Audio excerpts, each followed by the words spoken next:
नमस्कार दर्शक, देख रहे हैं आप। मैं हूं अमित कुमार।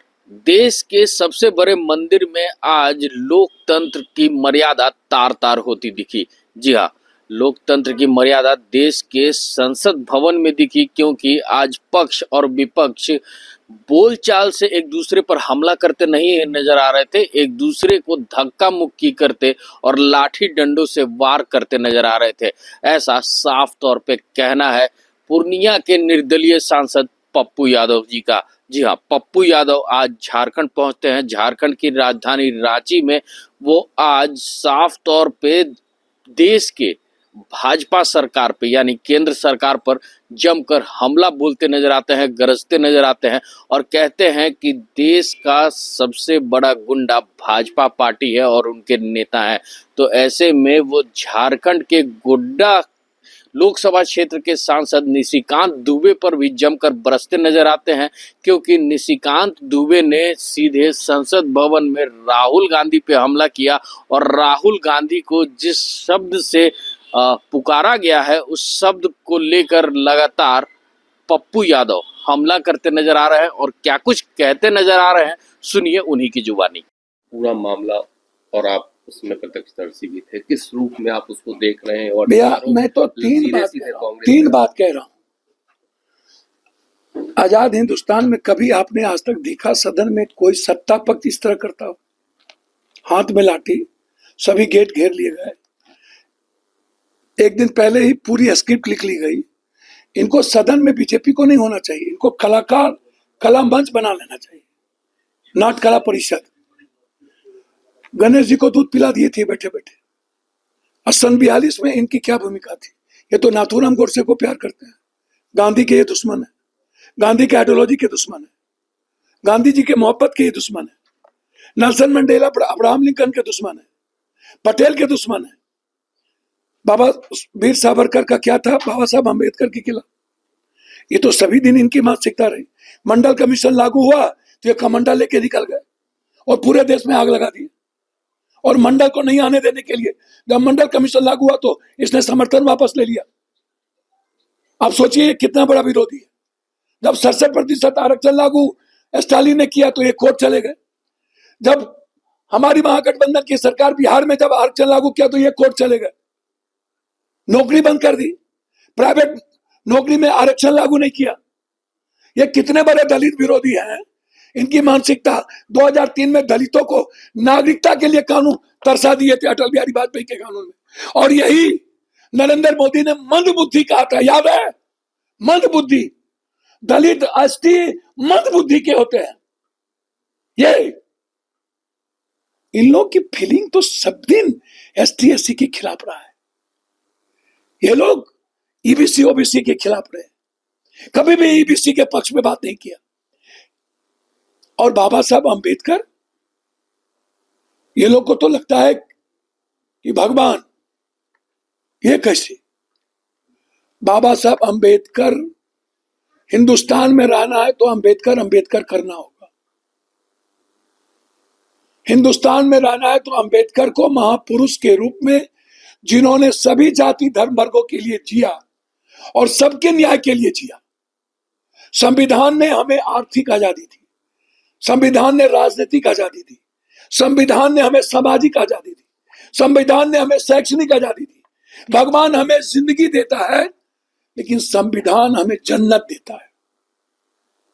संविधान हमारे भारत को विश्व में आवाज दिया, लड़ने की हिम्मत दी, वो है बाबा साहब अम्बेडकर। संविधान हमें वसुधैव कुटुंबकम दिया, संविधान हमें सर्वधर्म संभव दिया, संविधान हमें सार्वभौमिकता दी, संविधान हमें जिसकी जितनी जनसंख्या उतनी भागीदारी, पिछड़ा पावे 100 में 60।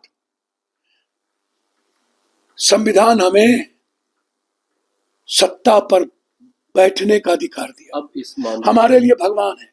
और जिस तरीके से इन्होंने अपमानित, जो बीजेपी के खून में, सांस में, नस में, विचारों में अंबेडकर के खिलाफ शब्द दी, और जिस तरीके से सदन के भीतर हम थे, हम 4 बात इनसे कहेंगे। जो दुनिया का सबसे ताकतवर अपने को 56 इंच का सीना कहता है, ये दो वीडियो क्यों नहीं ला रहे हैं? एक महिला को अपमानित करने वाला और दूसरा धक्का देने वाला, अभी तक वीडियो क्यों नहीं? सीसीटीवी फुटेज में होगा। इनके एमपी कहते हैं राहुल गांधी आगे थे। मैं कह रहा हूं कि इन लोगों ने मेरे आंखों के सामने मुझसे धक्का मुक्की कर रहे हैं। आप देख लीजिए फुटेज। पप्पू यादव ना होता कि प्रियंका गांधी को धक्का देती। इन्होंने सीपीएम के एमएलए को धक्का दिया, एमपी को। ये लाठी लेकर के, सबके हाथ में लाठी, पूरा स्क्रिप्ट कल ही लिखा चला गया था कि बाबा साहब अंबेडकर के मुद्दों को भटकाना है। बाबा साहब अंबेडकर के जिसने अपमानित किया है, उनके जीते जी मैं आग्रह करूंगा, वो अपमान या देश नहीं सहेगा। हम ना होते तो आज प्रियंका गांधी जी पर हमला होती। करते ये लोग। प्रियंका गांधी जी बैठ गई, जो करना हो करो, और हम दौड़ के गए सदन के भीतर। राहुल गांधी जी को इन्फॉर्म मैंने किया, हम राहुल जी को लेके आए। राहुल जी पूछ रहे हैं तो निशिकांत कहता है कि है गुंडा, है राहुल, है गुंडा। निशिकांत 100 चूहा खा के बिजी चले हज करने। मैं अपने सरकार से कहूंगा इसकी पूरी इंक्वायरी करो। कितने जमीन, इनका डिग्री, शादी किससे किया है, इनकी डिग्री किससे है, इनका क्या चरित्र क्या है, इनका कैरेक्टर क्या है। मैं सदन था और सांसद थे, मैं व्यक्तिगत तौर पर सम्मान करता हूं, लेकिन जितनी चोरी इसने की है देवघर में, जितने हड़प लिए मेडिकल कॉलेज, इसकी पूरी इंक्वायरी हो। क्वेश्चन में पैसा यही खाता है, मेडिकल कॉलेज यही हड़प लिया, सारा जमीन यही हड़पा है, डिग्री फॉल्स इसी की है, घर को भी नहीं छोड़ा बक्सा, दलाली यही करते हैं। इससे बड़ा गुंडा कौन? ये माफी मांगे, अन्यथा निशिकांत दुबे सुन ले, यदि ये माफी नहीं मांगा, ये जब बोलेगा इसका विरोध करेंगे, इसको बोलने नहीं देंगे। हम इसके तरह इसको गुंडा नहीं कहेंगे, लेकिन इनकी पूरी इंक्वायरी होनी चाहिए। हम हेमंत जी से आग्रह करेंगे, इसके पूरे काले कारनामे, अकूत संपत्ति किसकी जाए, निशिकांत दुबे सुन ले, यदि ये माफी नहीं मांगा, ये जब बोलेगा इसका विरोध करेंगे, इसको बोलने नहीं देंगे। हम इसके तरह इसको गुंडा नहीं कहेंगे, लेकिन इनकी पूरी इंक्वायरी होनी चाहिए। हम हेमंत जी से आग्रह करेंगे, इसके पूरे काले कारनामे, अकूत संपत्ति किसकी जांच हो और इसको जेल भेजिए। यह आदिवासी दलित का जमीन हड़पा है, यह पिछड़ों का जमीन हड़पा है, और हम छोड़ेंगे नहीं। हम इंक्वायरी करा कर रहेंगे, हाई कोर्ट भी जाएंगे। गुंडा मेरा सीधा है, इसकी पूरी जांच सुप्रीम कोर्ट से कराइए या जेपीसी करे।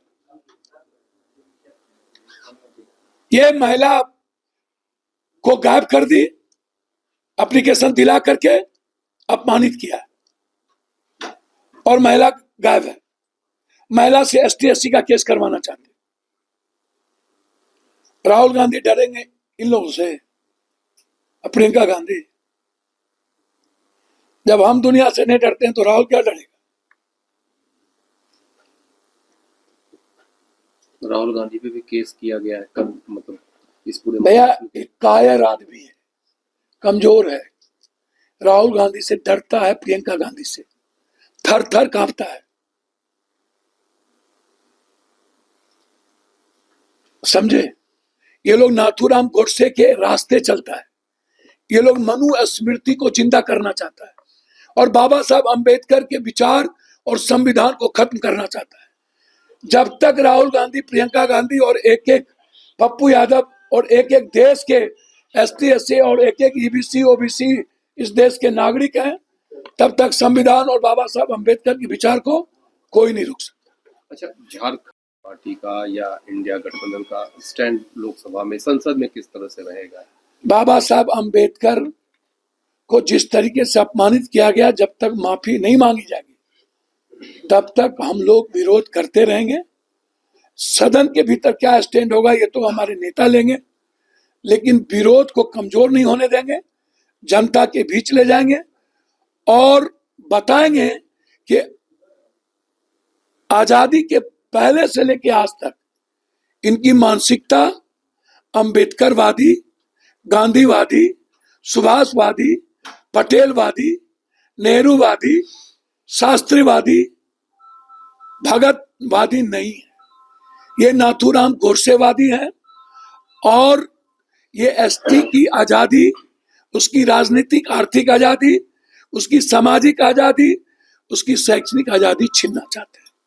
तो देखा अभी आपने कि पूर्णिया के निर्दलीय सांसद पप्पू यादव रांची पहुंचते ही किस तरह से केंद्र सरकार पर जमकर गरजते नजर आ रहे थे और साथ में गोड्डा के सांसद निशिकांत दुबे को भी जमकर खरी खोटी सुनाते नजर आ रहे थे। लेकिन अब आज जो सांसदों के बीच में संसद भवन में हमला हुआ है, यानी एक दूसरे को लेकर धक्का मुक्की करते नजर आए हैं, देखने वाली बात होगी पप्पू यादव कल चलने वाले संसद भवन की कार्रवाई में सदन को कितना बाधित कर पाते हैं, सदन सुचारू रूप से चल पाता है या नहीं चल पाता है, देश की जनता के हित की बात आ पाती है या नहीं आ पाती है, ये देखने वाली बात होगी। तब तक के लिए हमें थोड़ा इंतजार करना होगा। ऐसे ही तमाम खबरों के साथ जुड़े रहने के लिए हमारे चैनल को लाइक एंड सब्सक्राइब जरूर करें। अमित कुमार, दर्श न्यूज, रांची।